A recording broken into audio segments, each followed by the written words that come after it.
Hello and welcome. I'm Maria from Sew Through Time, and this week we're making a 1780s to 90s pierrot jacket. Now you may notice that this has absolutely nothing to do with any of my other sewing that I've been doing lately, and that's simply because I just found this perfect fabric. I mean, come on, look at it.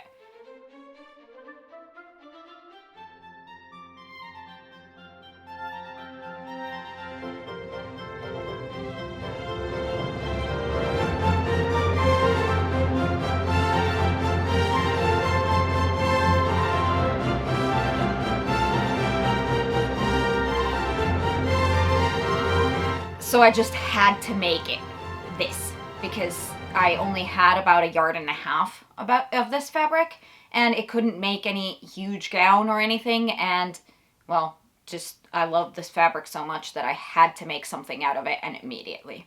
The pierrot jacket is a form of a caraco jacket that was fashionable in the last quarter of the 18th century as déshabille or at-home wear. The defining characteristic of this type of jacket is really that tail in the back that comes from a really fitted front. My version of this jacket is based loosely on the one in the Met. I'll link it down below. And then another example that is found in the book The Dress of Genltewomen in Finland in the 18th century.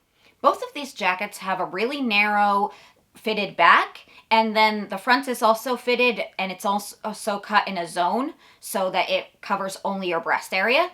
And the back has a really big tail, and then it has fringe trim around the bodice and the back.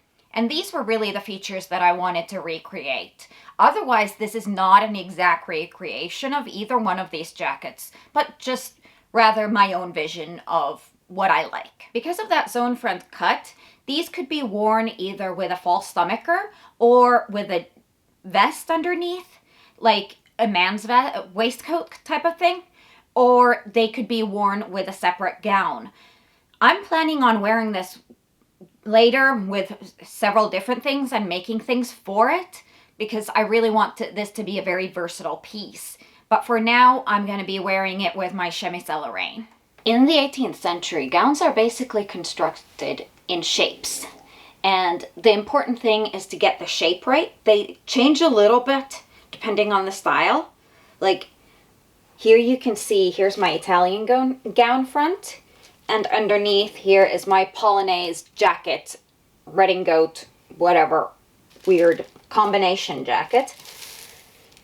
And that is, as you can see, the basic shape is the same, it just adds this bit. And so I'm going to be making this pierrot jacket. And it has long sleeves and a zone cut front. But the basic shape is actually quite similar. It's in between kind of these two. The back is much more narrow than in any of the gowns I've made. But I'm going to use these existing patterns already that I know fit my body as kind of my guidelines. And I'm going to draw it from there.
always terrified of cutting into fancy fabric like this.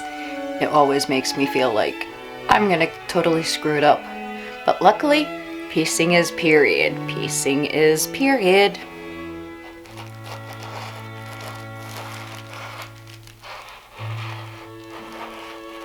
Okay, so this one in the Met, it looks like the back seams and the side seams are both English stitched.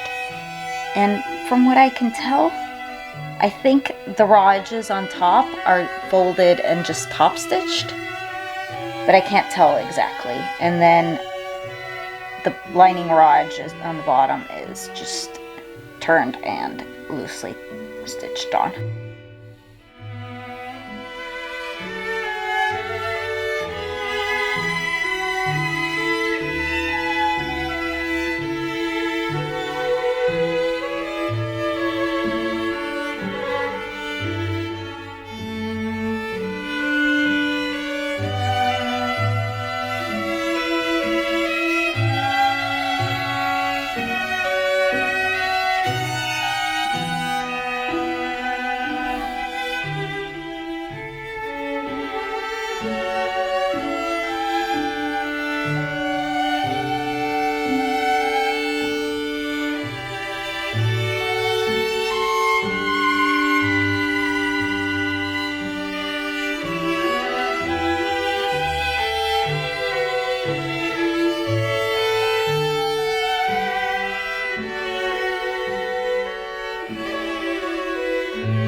So I spent the last few hours banging my head against the wall and trying to figure out how in the world is this seamed after the lining ends when I can't do an English stitch anymore. And the internet was no help. Both the pattern in the book and the pierrot jacket and the Met, just the pictures aren't detailed enough for me to actually make it out what it is. But it did look like from what I can tell from the Met picture, that maybe it is just backstitched. So that's what I'm gonna do, and we're gonna go with that. And maybe somebody will sometime tell me how it's actually supposed to be done. If somebody has seen or studied this actually and knows how it was constructed, please let me know in the comments. I would love to know if I did it right or not.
Okay, so it's time to set the sleeve.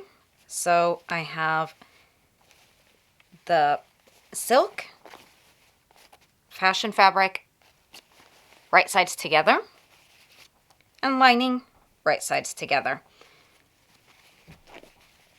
Like this. And so when I sew this seam together, where the running back stitch,